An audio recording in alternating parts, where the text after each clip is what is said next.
Assalamualaikum warahmatullahi wabarakatuh. Perkenalkan, nama saya Fikri Abdillah dari kelas 2019C, nomor BP 19011153. Di sini saya akan membahas yaitu sistem saraf pusat. Yaitu pertama kali yaitu sistem saraf ini merupakan salah satu bagian dari sistem saraf pada manusia. Sistem saraf pusat ini fungsinya untuk memegang segala kendali dan pengaturan atas kerja jaringan saraf hingga kepada sel saraf. Bagian-bagian dari sistem saraf ini ialah otak besar, otak kecil, sumsum tulang belakang, dan sumsum lanjutan.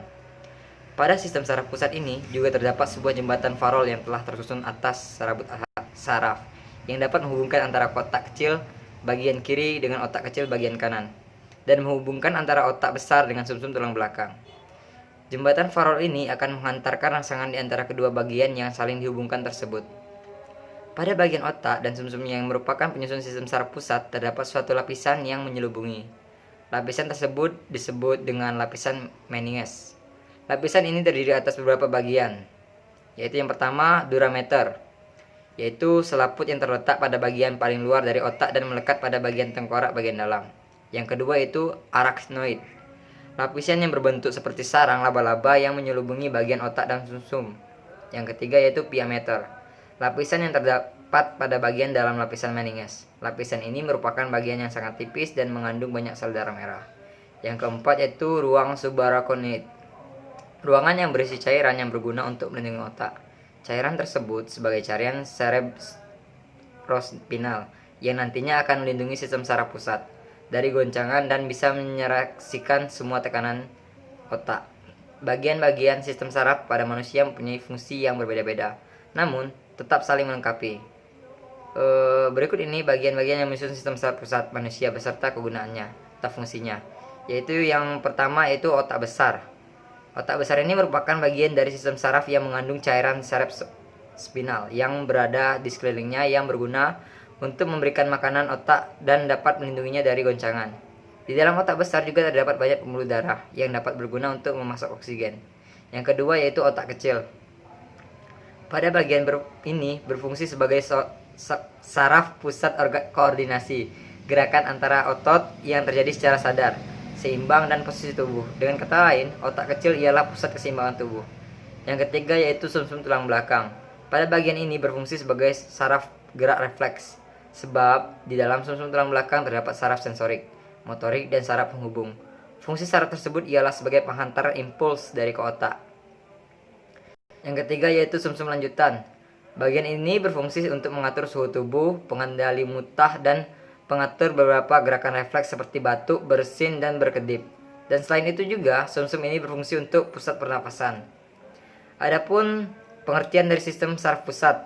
Sistem saraf pusat atau yang disebut dengan SSP adalah bagian dari sistem saraf yang mengkoordinasi kegiatan dari semua bagian tubuh hewan bilaterian, yaitu semua hewan multiselular kecuali simetris radial spons dan binatang seperti ubur-ubur.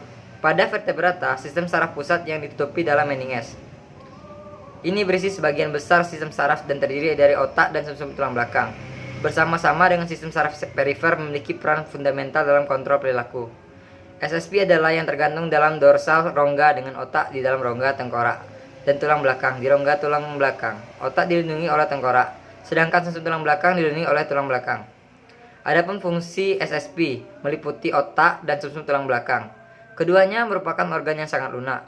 Dengan fungsi yang sangat penting, maka perlu perlindungan. Selain tengkorak dan ruas-ruas tulang belakang, otak juga dilindungi 3 lapisan selaput meninges. Bila membran ini terkena infeksi, maka akan terjadi radang yang disebut meningitis. Ketiga lapisan membran meninges dari luar ke dalam adalah sebagai berikut. Yang pertama yaitu durameter, terdiri dari 2 lapisan yang terluar bersatu dengan tengkorak dengan sebagai endositum. Dan lapisan lain sebagai durameter yang mudah dilepaskan dari tulang kepala. Di antara tulang kepala dengan durameter terdapat rongga epidural. Yang kedua yaitu arachnoidea. Meter disebut demikian karena bentuknya seperti sarang laba-laba. Di dalamnya terdapat cairan yang disebut liquor cerebrospinalis, semacam cairan limfa yang mengisi sela-sela membran arachnoid. Fungsi selaput arachnoida adalah sebagai bantalan untuk melindungi otak dari bahaya kerusakan mekanik. Yang ketiga yaitu piameter, lapisan terdalam yang mempunyai bentuk disesuaikan dengan lipatan-lipatan permukaan. Otak dan sumsum tulang belakang mempunyai 3 material esensial. Yang pertama yaitu badan sel yang membentuk bagian material kelabu yaitu atau disebut dengan substansi Grisia.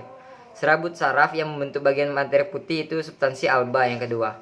Sel-sel neuroglia yaitu jaringan ikat yang terletak di antara sel-sel saraf di dalam sistem saraf pusat. Yang itu yang ketiga. Adapun seperti otak mempunyai 5 bagian utama yaitu otak besar atau disebut juga cerebrum, otak tengah bisa disebut juga dengan mesencephalon, yang ketiga yaitu otak kecil atau juga disebut dengan cerebellum, sumsum sambung, medula oblongata, dan jembatan Farol. Adapun yang pertama itu otak besar. Bagian yang paling menonjol dari otak besar adalah otak depan yang terdapat di bagian depan. Otak besar terdiri dari 2 belahan, yaitu belahan kiri dan kanan. Setiap belahan mengatur dan melayani tubuh yang berlawanan, yaitu belahan kiri mengatur dan melayani tubuh bagian kanan. Sebaliknya belahan kanan mengatur dan melayani tubuh bagian kiri. Jika otak belahan kiri mengalami gangguan, maka tubuh bagian kanan akan mengalami gangguan, bahkan kelumpuhan. Tiap-tiap belahan otak besar yang disebutkan di atas dibagi menjadi 4 lobus, yaitu frontal, parietal, occipital, dan temporal. Antara lobus frontal dan lobus parietal dipisahkan oleh sulcus centralis atau celah Roldo. Yaitu ada juga seperti otak besar tersusun atas 2 lapisan, yaitu lapisan luar atau disebut juga korteks dan lapisan dalam. Lapisan luar merupakan lapisan tipis berwarna abu-abu. Lapisan ini berisi badan sel saraf permukaan lapisan. Adapun juga seperti korteks berlipat-lipat sehingga permukaannya menjadi lebih luas. Lapisan korteks terdapat berbagai macam pusat saraf. Lapisan dalam merupakan lapisan yang berwarna putih. Lapisan dalam banyak mengandung serabut saraf yaitu dendrit dan neurit. Otak besar merupakan pusat saraf utama karena memiliki fungsi yang sangat penting dalam pengaturan semua aktivitas tubuh. Khususnya berkaitan dengan kepandaian, intelijensi, atau keingatan atau memori, kesadaran, dan pertimbangan. Secara terperinci, aktivitas tersebut dikendalikan pada daerah yang berbeda. Di depan celah tengah atau sulcus centralis, terdapat daerah motor yang berfungsi mengatur gerakan sadar. Bagian paling bawah pada korteks motor tersebut mempunyai hubungan dengan kemampuan bicara. Daerah anterior pada lobus frontalis berhubungan dengan kemampuan berpikir. Atau disebut juga dengan posterior atau di belakang. Sulcus centralis merupakan daerah sensorik. Pada daerah ini berbagai sifat perasaan dirasakan kemudian ditafsirkan. Daerah pendengaran atau auditory terletak pada lobus temporal. Di daerah ini, kesan atau suara diterima dan diinterpretasikan. Daerah visual atau penglihatan terletak pada ujung lobus occipital yang menerima bayangan dan selanjutnya bayangan itu ditafsirkan. Adapun pusat pengecapan dan pembau terletak di lobus temporal, bagian ujung anterior. Area di otak besar yang juga penting adalah hipotalamus dan talamus. Hipotalamus merupakan daerah kecil yang terletak di dasar otak dan memiliki berat beberapa miligram. Hipotalamus berperan sebagai pusat pengatur homeostatis tubuh. Misalnya, berkaitan dengan pengaturan suhu tubuh, rasa haus, rasa lapar dan kenyang, pengeluaran urin, pengaturan pengeluaran hormon dari kelenjar pituitari, bagian anterior dan posterior, serta perilaku reproduktif. Talamus terletak di sebelah atas hipotalamus, berperan sebagai stasiun relay untuk informasi sensorik yang dikirim ke otak besar. Jadi, talamus akan menyeleksi dan menyalurkan impuls-impuls sensorik yang penting menuju ke otak besar, pencernaan, pernafasan, dan lain-lain. Adapun lapisan mesoderm disebut juga sebagai lapisan tengah. Lapisan ini akan berubah menjadi struktur kerangka dan otot. Yang ketiga yaitu lapisan ektoderm disebut juga sebagai lapisan luar. Lapisan ini berubah menjadi permukaan kulit, rambut, sistem saraf, dan termasuk organ persepsi atau indera. Setelah ini berkembanglah sistem saraf pada otak dengan cara neuralization, yaitu saat ektoderm melipatkan tubuhnya untuk membentuk tabung saraf atau disebut dengan neural tube. Tabung saraf kemudian berdiferensiasi kembali menjadi subdivisi otak depan, otak tengah, dan sumsum tulang belakang atau korda spinal. Otak tengah terletak di depan otak kecil dan jembatan Farol. Di depan otak tengah terdapat talamus dan kelenjar hipofisis yang mengatur kerja kelenjar-kelenjar endokrin. Bagian atas atau disebut juga dorsal, otak tengah merupakan lobus opticus yang mengatur refleks mata seperti penyempitan pupil mata dan juga merupakan pusat pendengaran. Otak tengah atau disebut juga diencephalon, manusia cukup kecil dan tidak menyolok, terletak di depan otak kecil dan jembatan Farol atau disebut juga pons faroli. Bagian terbesar dari otak tengah pada sebagian besar adalah vertebrata adalah lobus opticus yang ukurannya berbeda-beda.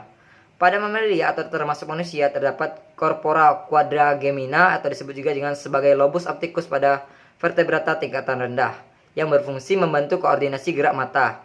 Ukuran pupil mata atau melebar atau menyempit dan refleks pendengaran tertentu.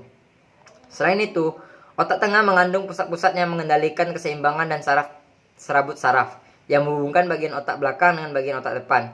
Juga antara otak depan dan mata. Otak tengah merupakan bagian atas batang otak. Semua berkas serabut saraf yang membawa informasi sensorik sebelum memasuki talamus akan melewati otak tengah. Otak tengah adalah bagian otak yang cukup besar pada saat manusia masih berupa janin. Setelah memasuki masa dewasa, otak tengah menjadi semakin kecil dan kurang dominan. Pada anak umur 5-15 tahun, otak tengah ini dapat diaktifkan. Otak tengah yang telah aktif dapat memancarkan gelombang otak dengan lebih kuat dibandingkan dengan otak tengah yang belum diaktifkan. Otak tengah yang aktif juga dapat menjadi penyeimbang perkembangan antara otak kanan dan otak kiri. Otak belakang atau disebut juga dengan otak belakang jembatan faral, sumsum tulang lanjutan, medula oblongata, dan otak kecil cerebellum. Ketiga bagian ini membentuk batang otak. Adapun jembatan farol atau disebut juga pons faroli. Jembatan farol berisi serabut saraf yang menghubungkan lobus kiri dan kanan otak kecil serta menghubungkan otak kecil dengan konteks otak besar. Adapun yang kedua yaitu sumsum lanjutan atau medula oblongata. Sumsum lanjutan atau medula oblongata membentuk bagian bawah batang otak serta menghubungkan pons faroli dengan sumsum tulang belakang atau medula spinalis. Sumsum lanjutan berperan sebagai pusat mengatur pernapasan dengan cara meneruskan impuls saraf yang merangsang otot antara tulang rusuk dan diafragma. Selain itu juga berperan sebagai pusat pengatur refleks fisiologi, seperti detak jantung, tekanan udara, suhu tubuh, pelebaran atau penyempitan pembuluh darah. Gerak alat pencernaan dan sekresi kelenjar pencernaan. Fungsi lainnya ialah mengatur gerak refleks seperti batuk, bersin, dan berkedip. Di antara sumsum lanjutan terdapat talamus yang terdiri atas 2 tonjolan. Peranan talamus ini sebagai tempat meneruskan impuls ke daerah sensorik pada korteks otak besar untuk disatukan. Selain itu juga, talamus memiliki hubungan ke berbagai bagian otak, sehingga merupakan tempat lalu lintas impuls di antara bagian-bagian otak dan cerebrum. Di sebelah anterior talamus terdapat hipotalamus, yang berperan mengatur fungsi organ dalam atau visceral. Hipotalamus mengatur bermacam-macam fungsi nih, seperti suhu tubuh, tidur, minum, atau rasa haus, emosi, seperti marah, senang, gusar, serta perilaku reproduktif. Selain itu juga, hipotalamus juga merupakan tempat neurosekresi, yang mempengaruhi pengeluaran hormon pada hipofisis.